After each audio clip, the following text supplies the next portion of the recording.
Isn't she lovely?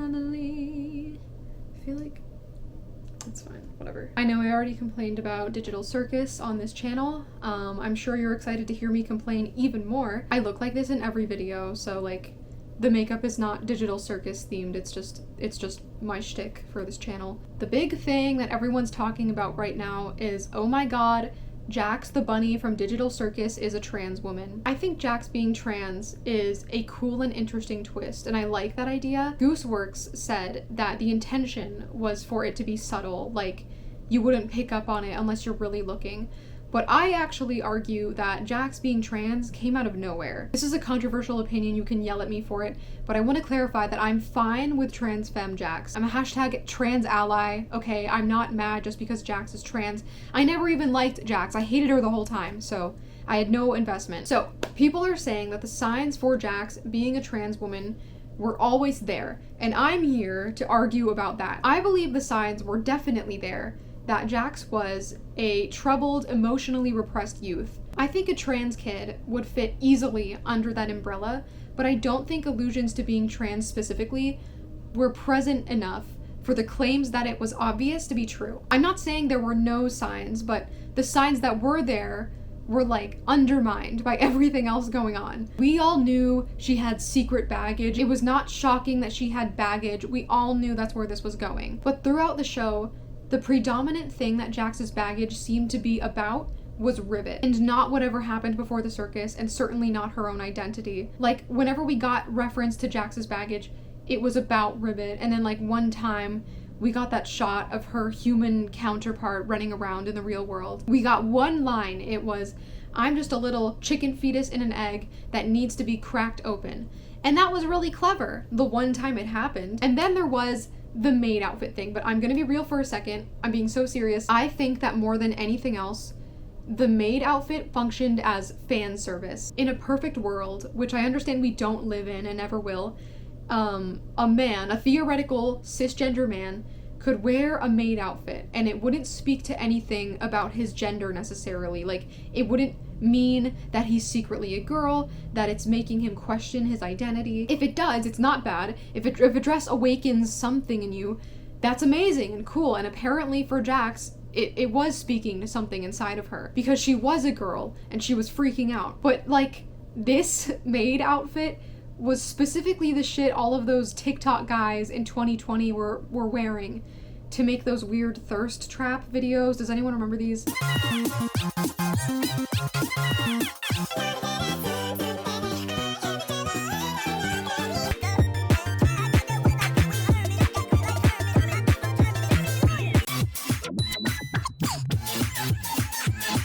Like, that maid outfit has extracurricular connotations outside of this is a dress. People draw Tumblr sexy men in this maid outfit all the time, in like a sexual novelty way, and it's not necessarily a comment on the internal gender of the Tumblr sexy men. The costume isn't directly sexual, but the internet made it like pervy in a way, which sucks because it's like, it's a cute outfit, but like if I wore this to a con, I would have guys stopping me, asking me if I had an OnlyFans, because the internet has created a new context around this outfit. I think like they should have just not done maid outfit. I think that's actually my issue here. Like, if they had done just like a feminine outfit, I would have been like, okay, everything is tied in. I wouldn't even be having this conversation probably if they just put Jax in a generic feminine outfit. Like, all of the new adorable fan art of post-transition Jax, like, we could have gotten some of that. I'm just saying, okay, we could have put her in like a skirt, a dress, not this dress. The 2020 TikTok maid outfit has implications beyond this is a feminine look, and those implications dominated the tone of this scene. I almost feel like that scene was Gooseworks testing the waters on that ending. Like, the trans femme Jax thing wasn't certain for her yet, and that maid outfit was her feeling out if that's what she wanted to do for real. My supporting evidence for this is the official Digital Circus figures of Jax in this maid outfit. All these figures feature Jax posing uncomfortably in the dress, blushing and embarrassed. People really liked these figures and they were in high demand. Like, before, this Jax figure was like, oh, this is our demure, blushing, edgy bad boy in a maid outfit, and he's embarrassed. And now this figure is like, this is a figure of a closeted trans woman being forced to directly confront her gender identity in front of her friends. This is a woman panicking because she's been thrust into a situation where she has to think about her identity. Like, that changes the entire tone of this scene. Like, this blushing, grimacing face is a look of fear and like dysphoria, I guess. I just feel bad for her now. I don't want a figure of that. Was that the intention you had for those figures? That's what you've been planning all along? That's bullshit. So I don't believe the primary or original intention of the maid outfit was to be a breadcrumb to Jax's transness. The other thing is, like, we had Zooble to compare to for what a gender struggle would look like in this show. Zooble's whole thing is like, oh, I don't know who I am, I don't like my body, these stupid removable parts. The subject that dominates Jax's baggage is ribbit, and by proxy, emotional isolation. A lot of people are saying, oh, Jax is a warning sign that you need to accept your identity or you'll go crazy, which I do agree with ideologically. But I don't think Jax abstracted because she was repressing her gender identity. It was because Jax refused to do any introspection at all. She isolated herself in others.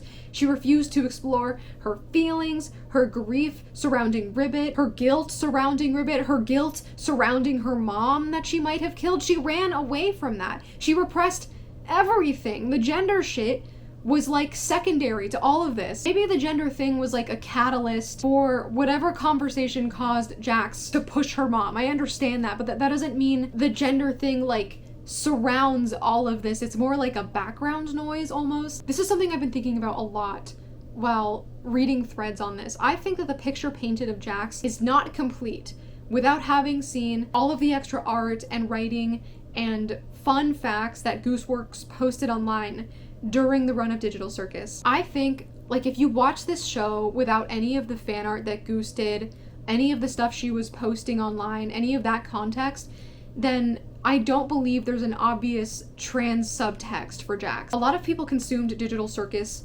alongside Goose's Twitter. In fact, I think the majority of the fandom did. But a fictional cartoon show should be consumable on its own. I don't think you should have to do like extracurricular activities to fully understand what the deal is. A lot of people complain about this, like so much lore is available in Goose's online activity surrounding Digital Circus that didn't make it into the show. In my last video, I said that Gooseworks specifically designed Digital Circus to be habitable for an internet fandom. Like all shows do that, but like Goose was specifically focusing on like Discord, Twitter fandom. But I clarified that I didn't know if that was a bad thing. Like I wasn't sure if I would dock points for it. It was just something that I noticed. Looking back on the history of the show as a whole and the fandom, Goose's fan art and online activity actually played a huge role in this fandom-oriented writing. I feel like she filled in quite a few blanks with the Digital Circus artwork she was posting online, the tweets she was making about it, questions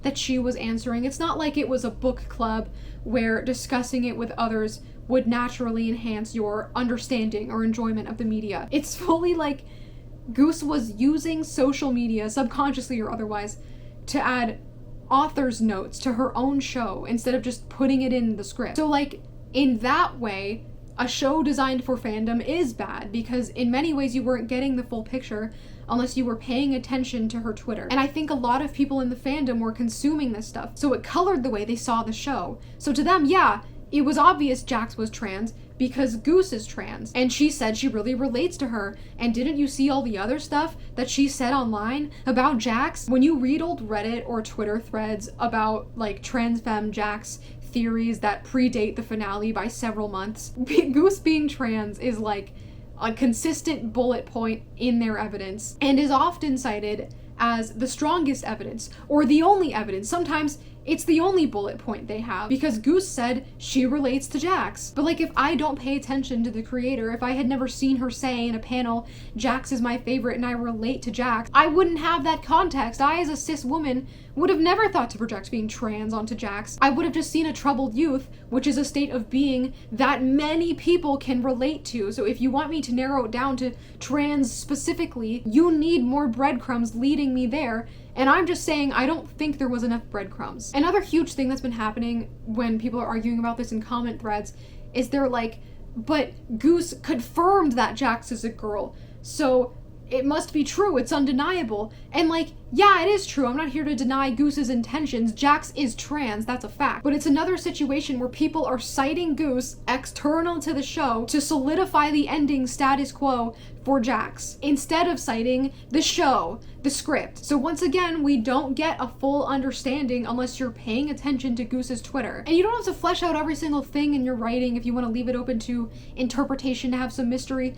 But it seems like trans Jax was like a huge deal to her. Like it was the main and only thing she clarified post-finale about the story. She just said, well, I'll just create some finality for her afterwards. I'll just post some fan art of her with cool emo hair. Just put it in the show. Make us understand what we lost. Make us feel that emotionally. I don't think it would undermine the tragedy of Jax's character. I think it would underline it, like, this is what could have been, but it'll never be, and her circus friends will never know. Her circus friends don't know she's a girl. That's sad. I love sad. So yeah, I just think trans Jax came out of nowhere. I think this literally could have been resolved with like 1 to 2 more moments along the subtlety of the chicken fetus egg line, and I think we would have been there. I don't hold any vitriol towards Goose Work. She's a really talented person, and I hope she takes her merch royalties and runs far, far away. People were being like insane towards her online, like in her comments directly. They should make a video essay that'll disappear into the void with like 20 views, like me. I think there's a major subsection of people mad about this that were huge Jax fans, like reading Jax X-Reader fanfics type of fans. And they're mad that Jax is no longer their edgy bad boy with hidden pain. Like any talk about forced representation, oh, they just wanted a token trans person, oh, Jax is trans because Goose is trans, etc. Like, those people know that those are bad faith arguments, and they're really just mad about their fictional other coming out as a woman. I don't think that there is any good reason to oppose Jax being a girl in general, like on paper, because quite frankly, Jax being a girl is an improvement from episode 1. Next thing that came out of nowhere, final episode, Pomni and Ragatha have this like really emotional moment. They're both crying, and Ragatha goes, Pomni, you're one of the best things that's ever happened to me since I got to the circus. And I was like, she is? Like I said that out loud to myself in the theater. I was like, she is? It kind of seemed to me like Ragatha was navigating these beginning stages of a friendship with Pomni, and she had a freak out in the aquarium with Kinger when she felt like she had come on too strong and scared Pomni away. She felt like Jax snatched Pomni away from her before she had the chance. In the noir film bar scene, Ragatha, in an act of desperation, brings up some shit that happened like a week ago and was like, Pomni, remember this? Because she's watching Jax bond with her and she's panicking. And Pomni goes like, yeah, I guess. Like, it doesn't really feel like we've seen their relationship develop to a meaningful level. Feels like most of the show, their relationship has this tension of Ragatha worrying about Pomni, worrying about scaring her off, about Pomni's relationship with Jax, about her own isolation from the rest of the characters. I feel like, does she even like me is a question that dominates Ragatha and Pomni's relationship. Like, their friendship is entirely hypothetical. We got some sweet moments at the beginning when Pomni thanked Ragatha for being so supportive, but it almost felt like Pomni felt obligated to apologize because she'd been freaking out while adjusting to the circus, and Ragatha's optimism fell on deaf ears, which is like a natural response to Pomni's situation. And now that Pomni had adjusted and was more level-headed, she was apologizing for not being more receptive to Ragatha's support. But honestly, I felt like Kinger was the first one that Pomni let in for real. Like, Pomni broke down in front of him, relied on him for emotional support when she was freaking out in the Manor episode. Pomni never let Ragatha in that same way. Ragatha never saw any of that. And then after this, we started the plot thread of like Ragatha feeling distant from Pomni, so she kind of never got there. It almost feels like nobody even likes Ragatha because she's too nice. Pomni had this scene with Gangle, which by the way I think was a much stronger bonding moment than she ever had with Ragatha. Gangle had that freak out behind Spudsies, and Pomni is like, oh fuck, another one of these, which is such a rude comment to make. And she goes, do you have anyone to talk to about this? And Pomni tries pawning off Gangle on Ragatha and goes, well, I'm sure Ragatha would like to talk to you about this, like almost with this tone of like disdain, like, I don't want to deal with this, go talk to Ragatha because she's needy and she'll listen to you vent. I don't know if that's the intended tone, but like Ragatha is so needy, so that's how it felt. And even Gangle is like, yeah, it's hard to tell though when Ragatha is being sincere, like implying that her nice words mean nothing. Jax says this too, like Ragatha being so nice all the time makes the niceness lose meaning. And Pomni goes, well, she's nice to everyone. It's like still with that tone of disdain, of distance from Ragatha. Like, it kind of doesn't even seem like she trusts her or likes her. And we never got to develop Ragatha past this. Like, this was basically her status quo before the finale. In that aquarium episode, when Ragatha's really, like, troubled over this, Gooseworks takes this insane shortcut to resolve it, where it's like before the character awards thing, and they both try to apologize, but they step on each other's lines and they giggle like, oh, oops. And Pomni just goes, okay, like, let's talk after the show. Like, we can talk about it after the show. And they both know that they mean, like, the tension that's been going on between them. Like, they both understand that they've been feeling some sort of awkwardness between them. But then we never get the apology scene because that conversation was meant to convey that they were gonna make up off screen. So instead of writing the fucking scene that would get them to that emotional connection, Goose literally just puts an in-universe, like, insert apology scene here. Like, so the work is put on the audience, once again, to imagine a theoretical conversation between Ragatha and Pomni that would be sufficient enough to resolve their tension and to get to a place relationship-wise where the next 2 to 3 scenes that they have together before the finale would feel like meaningful, sweet moments. Instead, those 2 to 3 moments felt like they were just starting over with a clean slate and getting to know each other again, like they're still working on forming a bond. So like episode 7, we have no idea how they're feeling about each other or how we feel about their relationship because we didn't see them make up.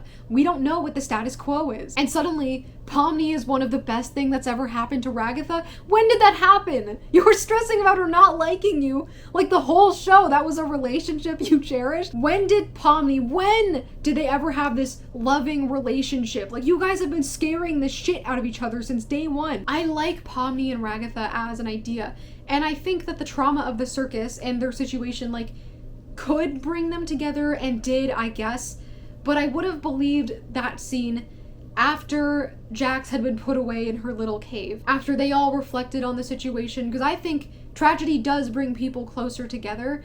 But they've barely had any time together. I'm also just annoyed because, like, Pomni x Ragatha is a great ship. Like, I would have loved to see more stuff between them. When you see, like, those fandom-made Pomni x Ragatha moment compilations where they, like, ship them together, they're, like, digging for scraps because they really just don't have any time together. Honestly, like, Pomni, she's shippable with everybody. Pomni x Jax fan art, what is it called? Funny Bunny, with, like, post-transition Jax. That fan art has been so fun to see. I think it's fun because it's entirely hypothetical. Like, you don't even know who Jax is as a girl, since it seems like she'd be an entirely different and healthy person. So it's, like, super open to interpretation, and therefore no fan art can, like, technically be wrong. One more thing before I go. I'm super, super glad that Kinger is, like, a fan fave now. When I attended the finale screening in theaters, and yes, I was there, okay, I had to track someone down that had a Kinger plush because I wanted to see it. And then they let me hold